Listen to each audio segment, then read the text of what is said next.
Kylie! How you doing? Good, how are you? I'm very good, thank you. Come on in. Well, this is lovely. Thank you. Very nice. Love the hat collection. First thing I notice as soon as I come in, I do like a good hat. One for each season. Are these the toys? These are some toys. Okay.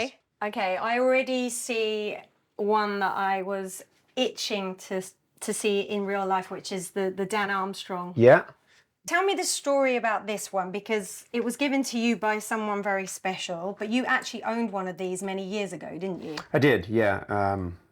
When I first moved to Atlanta, I bought a vintage one. The one that I got had some problems. It was very cool to look at, as is this one, but I had to let it go. So I was talking about that guitar on tour with Billy Gibbons. Well, we were touring with ZZ Top in 2007. Yeah. And I asked him one day if he ever had a real Dan Armstrong. And he said, I did. And I said, did you like it? He said, I loved it. As he does. So I said, you know, they're making them again. He said, well, we need one.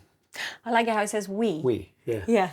So I said, okay. So we left the tour and we come back and the tour manager, Pablo, comes and says, hey, BFG wants to see you in his dressing room. The BFG, is that what they call it? Yeah, and I didn't even think about the guitar. That was just a random, cool conversation. Yeah. Anyway, went to his dressing room, knocked on the door. He said, come on in. So we stand there and talk for a little bit. And he said, look behind that door over there. And I did, and there were two of these things sitting there. Oh, I love it. So, but what he also Love did that. was, I don't know, you can't see it, but he signed the pick guard on the other. He didn't want to sign it on the pick guard. He's like, that'll get worn off. I want to sign the other side. Oh, that is fantastic. So you can't see it, but there's a little drawing of himself and his signature. That is great. So what made you discover this guitar in the first place? Who was it that, because there's some amazing guitarists that have played it over the years. Well, Keith Richards and Ron Wood and Joe Perry. Yeah. And Rick Richards of the George Satellites. Yeah. And Tom Kiefer. Okay. Cinderella.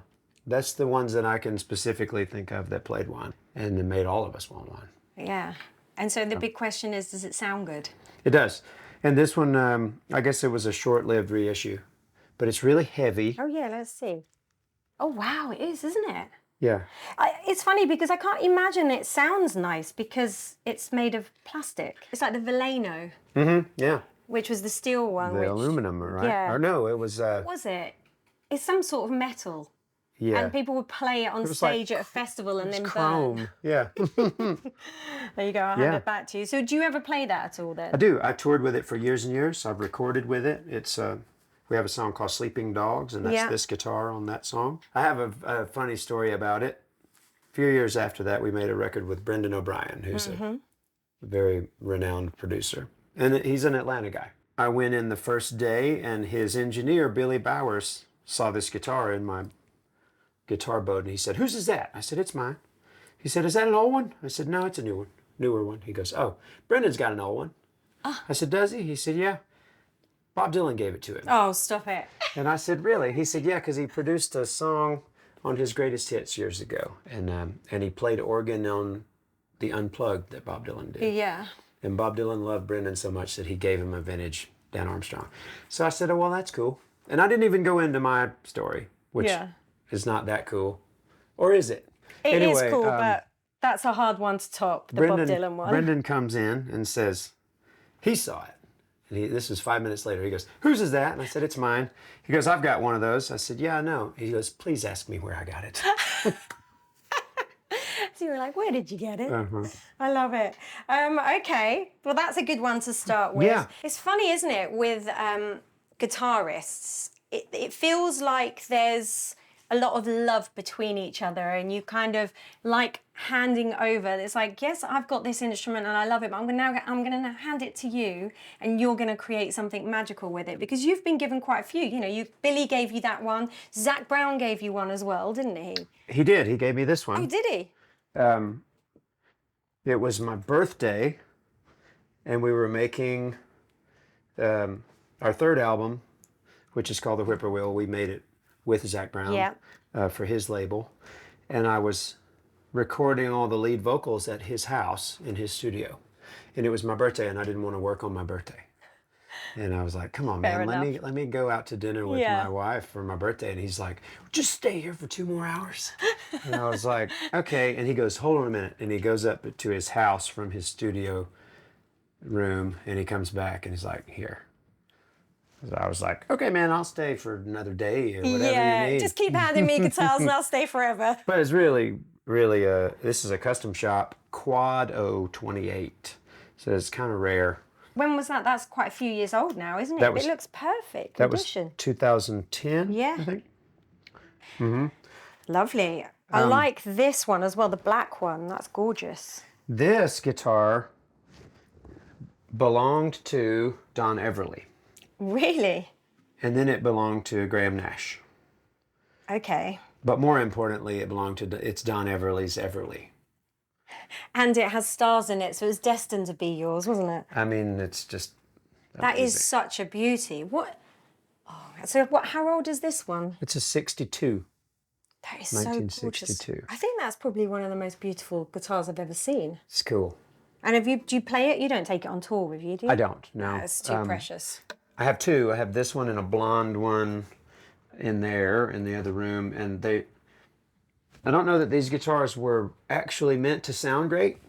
They were Right. meant to look good. freaking cool. It feels to me like lots of your guitars, you've chosen them because they're played by your heroes, by your influences. I don't know. I definitely got into Les Paul Juniors.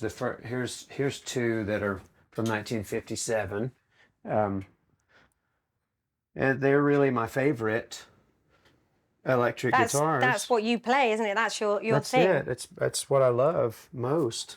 I had seen Leslie West on old videos, and as guitar players, he was just one of the kings. So, and this is what he preferred. But I actually went and saw a band called the Hellhounds in Atlanta live, which were basically the Georgia Satellites. Right, okay. And Rick Richards, the guitar player, was playing one of these. And he just strummed a G chord at full volume, enough to just, take paint off the wall.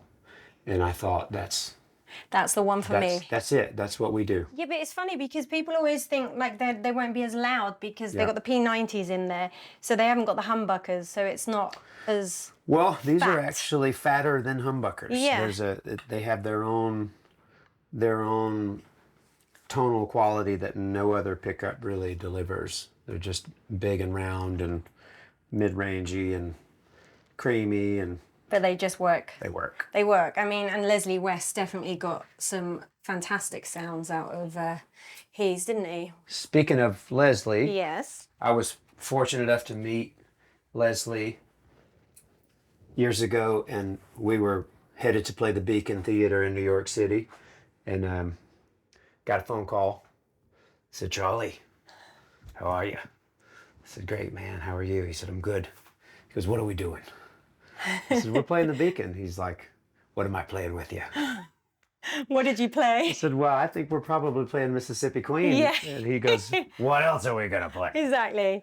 Was he good? He was he great. everything you imagined him to be? And more. And not only that, I wasn't sure if he would sing. And so when he got there, he came to sound check, and I said, do you want to sing? He said, of course I want to sing. And he sang the hell out of it. I couldn't, and I'm getting goosebumps thinking about it. About a year after he passed, his widow contacted me, and we were headed to Daytona, and she said, I have something for you. So this was one of the last guitars that he played. And thank you, Jenny, for bringing this to me. But Oh my goodness, look at that. That is gorgeous. It's actually quite light. yeah, It's not too bad, is it? I think that his whole motif with it was sort of Les Paul Jr.-esque, a little more updated and with an adjustable bridge and a humbucker. Oh, it looks good, doesn't it? Mm-hmm. If nothing else, That's it right. looks so good. Yes. That is probably one of the prettiest, well, that one as well is probably two of the prettiest guitars I've ever seen. I would wonder now that I'm Now that we're looking at it, I Yeah. don't know if that's the guitar that he played the night that he played with us or not. Well, maybe that would It make might sense that she gave it to you be. Yeah, maybe so. because of that, maybe. Your dad was a bluegrass player. Yep. So that must have been like your first kind of introduction to music, I'm guessing. You weren't just listening to what was on the radio when you were a kid. Yeah. You had that, but then you had all these other influences as well. And clearly you've got the kind of rock influence Yeah. mixed in with the bluegrass. And then my mom liked the Stones and the Beatles Okay. and Bob Dylan. So then that's... And she didn't care much for what he cared for. So, and then my sister, who's 4 years older, liked Rat and Motley Crue and Y&T. Because she was listening to the radio. Yeah. Yeah, and so there was like All a this... lot going on. But I can hear that in your music. Yeah, I can too. Yeah. It's a lot of there's a lot of bouncing around. Sometimes I think it might be a little schizophrenic, but in a good way. Jazz is schizophrenic. It's right. cool, yeah. Yeah. It's fine. If we did the same thing, it'd be boring. Totally. I totally agree with you. I love it. So you don't have any of your early guitars? Like, what was the first guitar that you learned on? I don't own any of those anymore. They've gone. I was wild in my 20s and a lot of that stuff disappeared. But the first electric guitar that I bought was $25. And there was an older kid in town Yeah. who, his name was Bubba Lewis. Bubba Lewis, what a name. Yeah. And we all knew, me and my young cronies knew that Bubba could play Eruption. The only kid in town could play Eruption. I say kid, he was older than we were. He was a teenager. Yeah. We were 11. And I heard a rumor. They said, hey, Bubba's got an electric guitar that he'll sell. It's not a nice one, but it was Bubba's. And I was like, I got to have Bubba's guitar because he's our hero. So me and my best friend Jason rode our bikes to Bubba's house, knocked on the door, and he came to the door. I think he was smoking a cigarette. And you were like, he's so cool. With his shirt off. And it was like, of course, he had long hair. It's like, what can I do for you, young fellas? And he's like, I heard you had a guitar for sale. I do. Come on in. So we go in, and he was actually building guitars at the time. Oh, he was a luthier. He was bolting parts together. Eddie did it, so it's fine. Yeah. So he had taken this Mosrite copy, Height Deluxe, I remember was the name on the headstock. And he had put some different pickups in it. There was a Bigsby on it. And then he striped it up like Eddie Van Halen's guitar. And I bought it for $25. And that's not the one, is it? No. No. I wish. But this one, my wife and I had been dating about 6 months, and my birthday rolled around. And she showed up with this in hand and was like, happy birthday. So this was when she was your girlfriend. This is before she was your wife. New girlfriend at that. Yeah. So I thought, well, I'm going to marry her. That's really extravagant, and thank you. And I've played this on every Blackberry Smoke record since. Have you? Anytime you hear a dobro guitar, it's this one. It's that one. And Billy Gibbons signed it. Did she get him to sign that? No, I did. You got it. He's quite an artist, isn't he? Yeah. It's funny. It's like him and Ronnie Wood. I guess it's creative, isn't it? Well, he's really, really good at that. Yeah, he is. He's very good. Let's go check out Atlanta. Let's go to the record store. Check out the full interview and a load more on AXS TV.